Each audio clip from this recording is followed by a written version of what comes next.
My name's Ruth Rogers, and I believe that humans are amazing. They just need space to be so. And for 8 years, I ran a cafe in Brick Lane, London called The Canvas that did just that. Our Pay It Forward board and food bank welcomed in and nourished thousands of our homeless and vulnerable neighbours.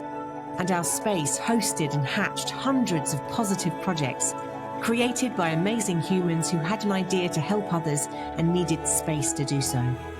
For them, the Canvas was that space, and this podcast will celebrate those people and their ideas that developed and grew in one cafe with a huge heart.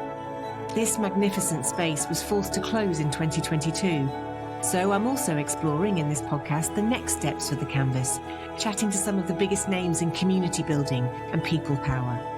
I've seen that when given the space and opportunity to be so, humans are consistently amazing. We're generous, we're kind, we're hopeful, we're enterprising. How can we connect and unite more spaces to hold this humanity? Thanks for being here and welcome to the Canvas for Change.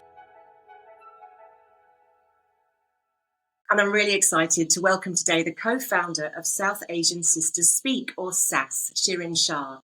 Professionally, Shirin is a qualified corporate and commercial solicitor with experience in the life sciences and technology sectors. And she's currently transitioning her career into the impact space via On Purpose, which is interestingly another organisation who's weaved into the Canvas's history, because we were the venue for many of their events and dinners. On Purpose is a year-long leadership programme that helps talented people develop the skills, experience and network to transition into purpose-led careers. And in 2016, Shirin co-founded the South Asian Sisters Speak to create spaces for South Asian women to connect, learn and share their experiences. SASS hosts regular events in London and online on topics that are important and relevant to their community. And they also run the Brown Girls Book Club, a bi-monthly book club that celebrates books by South Asian women. And there's a very good reason Shirin is joining us on the Canvas for Change, because my cafe, The Canvas, played an important role in the Brown Girls Book Club's development, and for that I am incredibly grateful. I'll let Shirin tell the full story. Welcome, Shirin. Hi, Bree. Thanks so much for having me. Thanks so much for being here. So I'd love to hear, what was the Canvas to you? Yeah, so the Canvas was just such a great opportunity. I can't remember when I stumbled across it. I must have been Googling at the time. We'd had this idea of starting the book club and we were looking for a space, something that was affordable. We're a small grassroots organisation. And at the time, I think that was about the second year in. I think we'd run our first event in 2017 and we'd had this idea in 2018 of a book club. And in London, it's really hard to get affordable spaces to run something. And especially on a free event, we wanted to make sure that it was something that was accessible. And also at the time, we had just started. We didn't even know if it was going to take off or it was going to be something that people wanted to come to. So yeah, for us, Canvas was the home of the Brown Girls Book Club for the beginning. And it was somewhere that gave us the space to try out this idea that we had, which was to kind of build on the work that we were doing and have a more regular interaction with our community. So we used to run it every 6 weeks. And it was a chance for us to basically try different things. We were like, let's try a book club. Let's see if people want to come to this. And they did. And it was incredibly successful and it's still going now. But I think having spaces where, are free or affordable for people just who have an idea to try something and not to, if it doesn't work out, it doesn't work out. But I think it's amazing to have had that space to play with that. That's really lovely to hear. Thank you. And you've just tapped into something that I know is important to a lot of people who've developed things at the Canvas, which is that when you've got an idea, you just need space to be able to try it out. But the book club went very well. You had lots of people from the start. Can you tell us about those early days? You were out in our community hub, weren't you? Yes. And tell us about those first few events that you held. Yeah, so the first few events, we started using the place in 2018. So prior to that, we had done 2 panel events. We'd done one in London and one in Leicester. And those were really the start of SASS, which is what Brown Girls Book Club is a part of.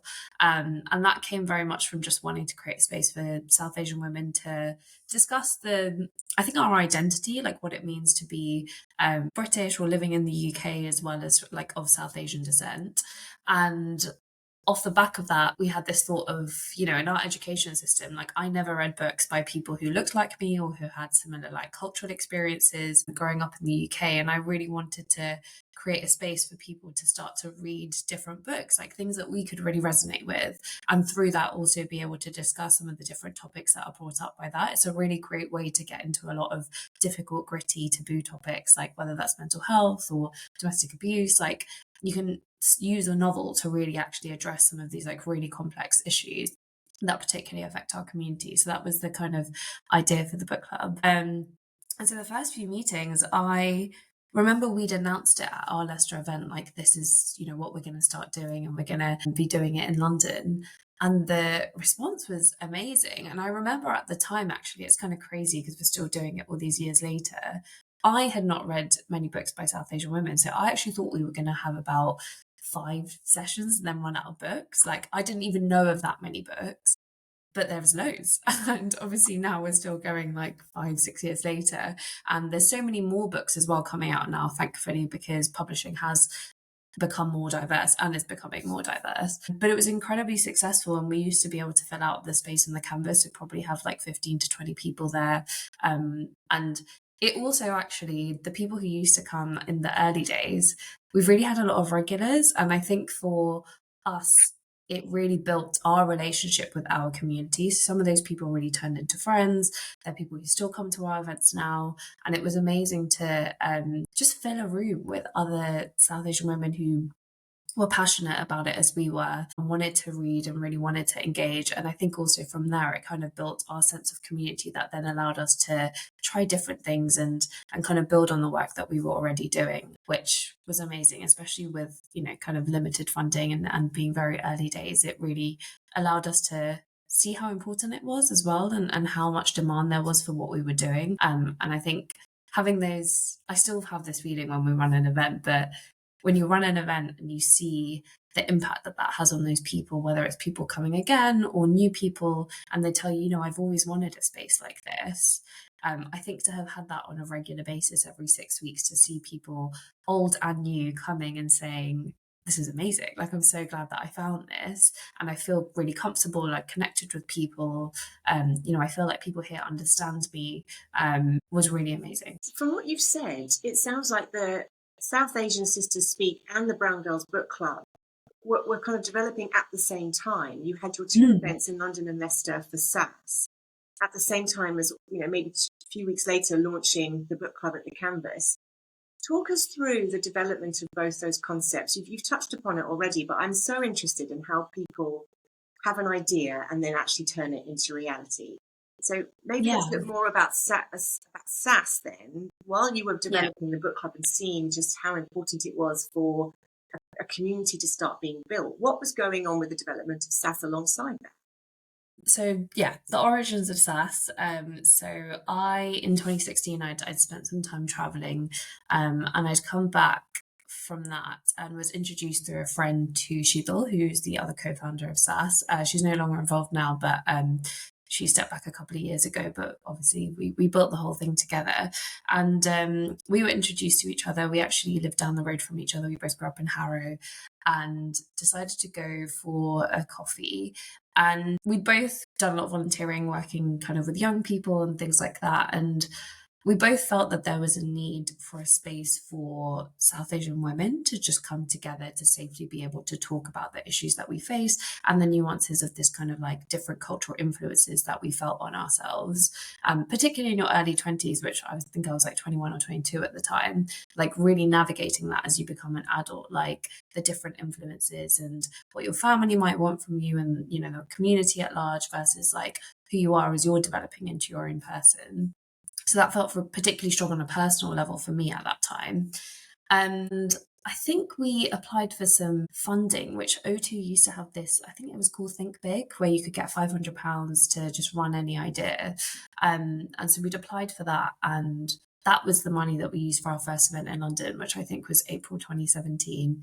And that panel was just around, what does it mean to be a British South Asian woman in the UK? That was a title. We had a panel of, I think, 4 or 5 different people on it. And that sold out. Like we had like probably 60 people there. At the time we only had a Twitter account which we used to announce it. And I think from that moment we had never actually thought that SASS was going to become an organization. I definitely didn't think I would still be doing it 8 years later. It was just an idea, and being able to find that money to run it, and then seeing again, like I said, the response that people really wanted it, something that I felt I wanted, other people like me also wanted, was what kind of allowed us to then build on it. And then off the back of that, so two people who came to that event run an organisation called Forward Culture, who was doing quite similar stuff to us, and one of them was from Leicester. And so the next year in 2018 we decided to run the same event essentially, but in Leicester, in collaboration with them. And the topic was the same, obviously had some slightly different speakers who were more relevant to kind of like the context of the Midlands. And yeah, I think we knew we wanted to build on it. I think just seeing that there clearly was a need for that space. And again, also from like a personal perspective, feeling the joy of being in a room with other women who really connected with each other. And the South Asian community is super diverse. Like we're not all the same. There's, you know, different religions, like different ethnicities, like people are from a lot of like diversity of culture within that, but there is some level of a shared experience, particularly when you're in the UK and people all just see us as brown people. Like we do experience some similarities. So it was nice to have that place where people understood parts of your experience, but also you could learn from one another as well. And yeah, I think off the back of that, we knew we wanted to do more, but funding for grassroots initiatives is so limited. And we'd had that first pot, which I think had helped us run those two events. And we came up with the idea of the book club. And I think when I must have stumbled across the canvas, it was the first time where I thought, actually, we could be able to try this and see how it's going. And at the time, we didn't have any funding left. So it was giving us the opportunity to actually continue to work with our community and to build an idea. But also, we didn't have any money to really do some of the other stuff that we probably may have wanted to do if we wanted to do another big event or anything at that time. So yeah, that's the kind of journey. And it's interesting because I think the book club did so well that sometimes it has its own brand. And sometimes I think people think we're the Brown Girls Book Club, but we're also SASS. And we do lots of different things. But it did so well that I think that it's almost become a brand in and of itself that people, you know and identify with, which is amazing because it is a part of like our wider work in terms of what our mission is. But it was probably like our flagship project in many ways because it was the way that, like I said earlier, we were able to connect with our community on a regular basis. It just had a lot of appeal. I think it appealed to a lot of different people who may not have otherwise wanted to come to some of the bigger things, and just brought like a lot more people into our community, I think, because it was free and it was regular. And yeah, off the back of that, we were able to build other things. I love that I'm hearing how you had this idea and then you flexed around like, well, how do we actually connect with that community? You did your two events. As you said, the money had gone, you run out of that initial sort of seed funding, but then you found a way to keep going and growing. It's really interesting as well that you said that Brown Girls Book Club has its own brand and it sort of feels like its own thing. You've done all this around your professional career. Yeah. I am sure that people will hear this and be so inspired to realize that you don't need lots of money. You can make your ideas happen. You can really create something meaningful and impactful in the world without a huge budget.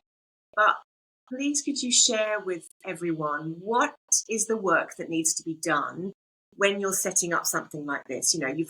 We've heard now how you had this fantastic idea, you had a concept and you found a space for it. But then what? Well, how do you go about setting up a book club and maintaining a book club? I do think finding venues in London, if you want to do something in person, is probably the hardest bit of the work. Particularly, something that might be free, especially if you want to try it initially, or is affordable in some way. I think beyond that, we don't do it as regularly now. It's every 2 months, and the team's actually quite a lot bigger. But at the time, it was just the two of us for the first 4 years of SASS, and so we did absolutely everything.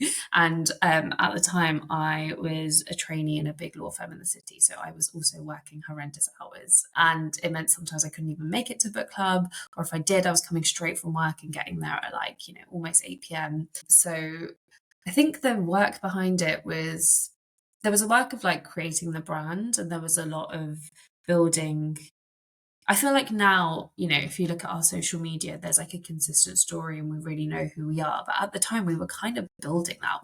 We'd never thought it was going to build into an organization or something. So we were, as two people, trying to figure out, okay, what is this then? Like, what is the thing that we're trying ultimately to do, and like what fits this and what doesn't fit this. And we also had different opinions on that. So there was a lot of kind of, what is SASS? Like, what is the personality of it? What is its vision?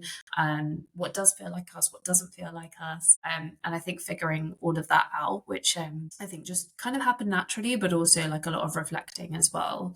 And then in terms of the book club, we had to read the book, which often was a challenge. Sometimes that was me finishing it like on the morning of, or like the day before, coming up with questions. So we used to always have quite a structured approach of, we always wanted to touch on the theme of womanhood because we are a community for South Asian women. So drawing that out in a theme was always really important. And then having questions for like a couple of other themes. And I think both of us prior to running SASS had experience facilitating and running workshops, particularly with young people. The actual facilitating conversation came naturally to us and we had a lot of experience with that. So it is crazy when I think I look back now and wonder how I managed that all, particularly because I did have like a really demanding job at the time.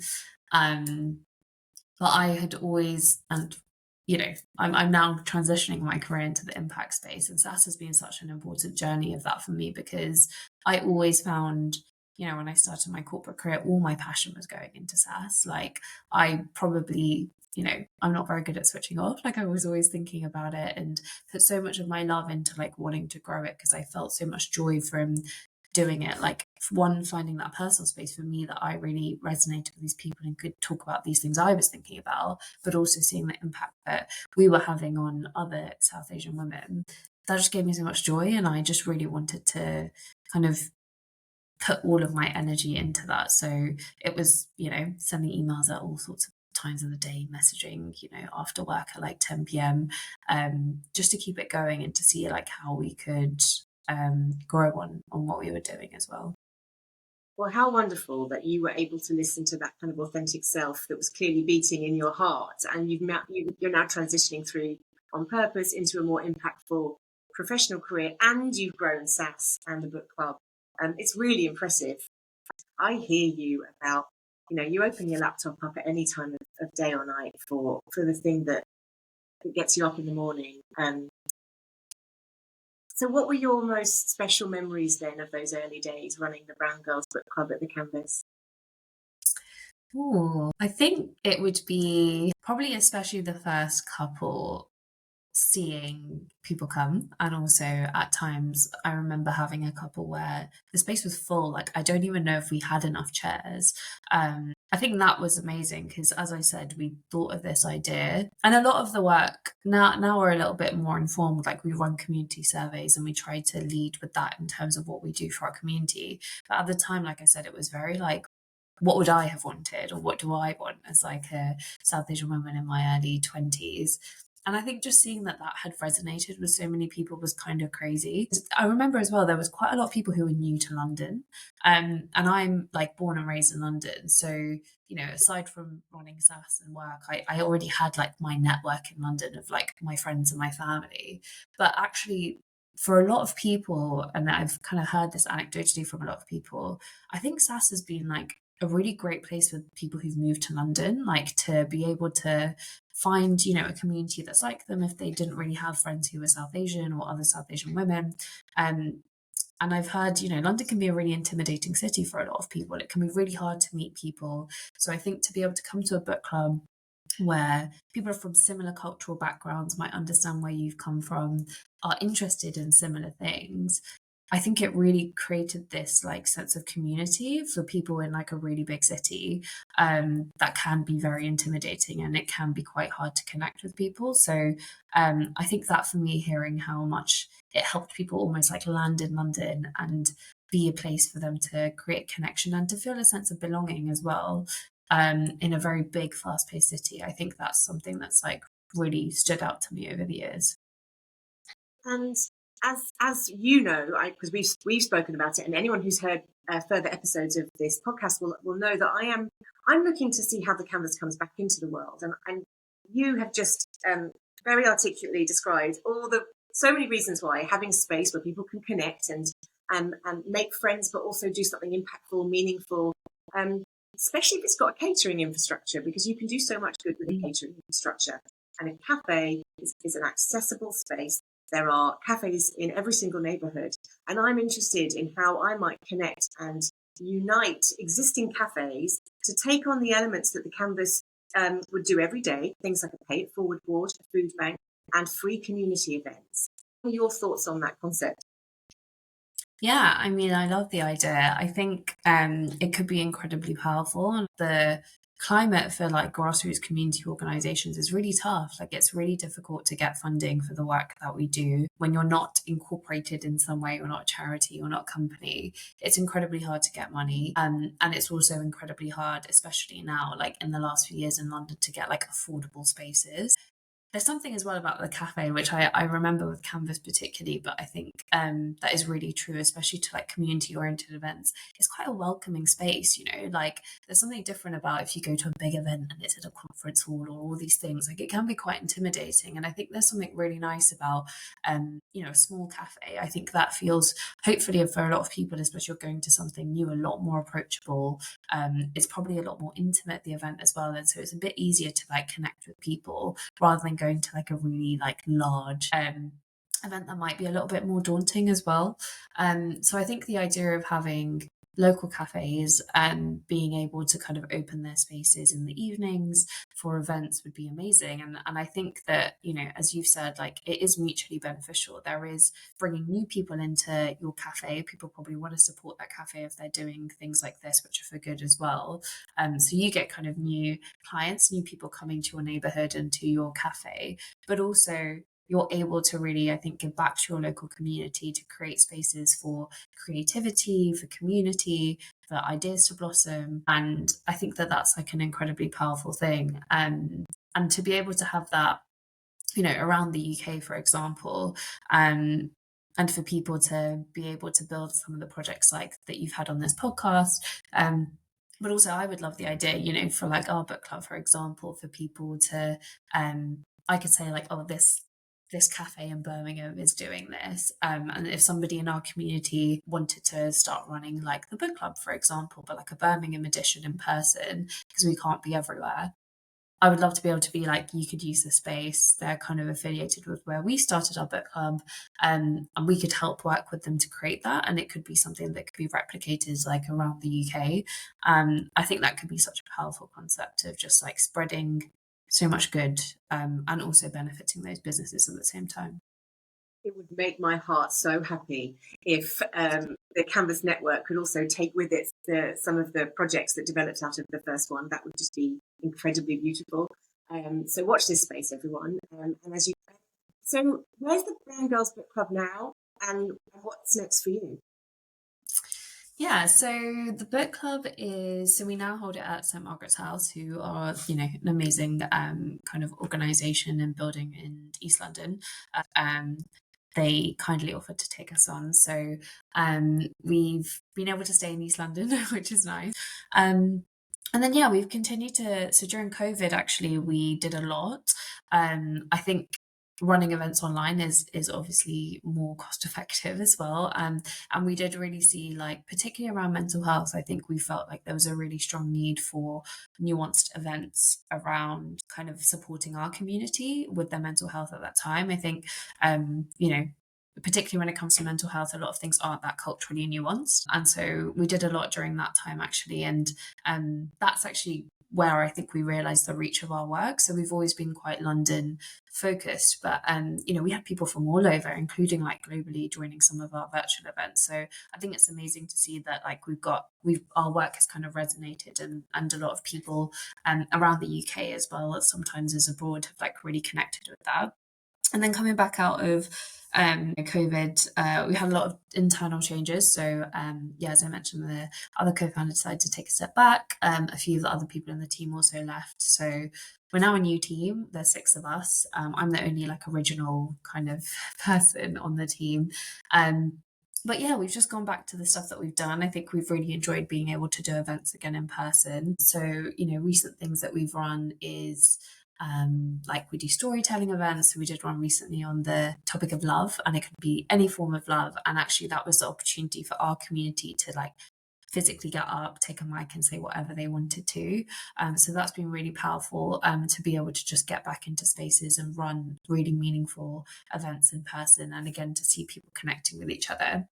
And on the book club, so the book club, like I said, still runs on a monthly basis. But we've also had a lot of traction, like we get approached by publishers a lot. I think the power of like the community work that we've done has been something that a lot of corporates have particularly like publishers have been really interested in. So last year we ran a larger event with HarperCollins where we did a panel of South Asian female authors, and it was them talking about their journey and the difficulties of being, a South Asian woman trying to get a book published, as well as talking about their journeys into writing. And so it's been amazing to also be able to build on that. We've done a number of collaborations actually with publishers, and I think it's been so nice to see that, I suppose, that like grassroots community groups, that large organizations seeing the value of that, particularly where it's like a particular group of like diverse individuals, and also wanting the demand for those books. And I'm hoping that in some way seeing, because I know there's lots of others, like a Black Girls Book Club, I think there's quite a few other like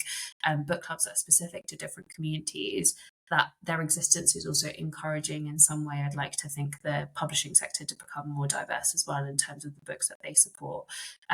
So yeah, I wouldn't say we've grown in terms of team, which is really great, but we're still doing the work that we were always doing. And I think as a volunteer-led organisation with limited funding, we have great ambitions. It's difficult to actually make those into fruition, like given the resource restrictions that we're under. But I think that there's a real power in the consistency, and I think that that's what we've done. Like we're still here 8 years later, providing those spaces for our community, adapting to what's needed as well in the time, providing really valuable spaces, particularly on like taboo topics, whether that is mental health or dealing with difficult relationships with parents and things like that, all the way through to more fun and lighthearted things as well. So I'm really proud that we're still here and we're still doing the work and we're still supporting our community and having old people who've kind of been with us on this whole journey, as well as a lot of new people constantly finding out about our work, and it's something that gives me a lot of joy. Incredibly impressive journey, and your legacy you've already started to show the power of your legacy, and I can just see this growing and growing. And as you say, you are still here 8 years later, and that's really impressive. So how do people find you? What are your online spaces where people can follow you and get involved? Yeah, so on social media, we are @SASS on everything. So Instagram, TikTok, Twitter or X.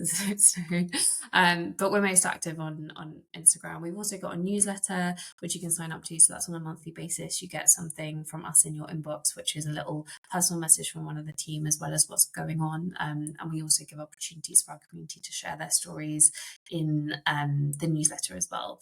So yeah, and our events tend to be on Eventbrite, so you can sign up to our book club, which is every other month. And keep an eye on our Instagram and our other kind of social media, because that's definitely where we announce our events, and we've got a lot of exciting things coming up.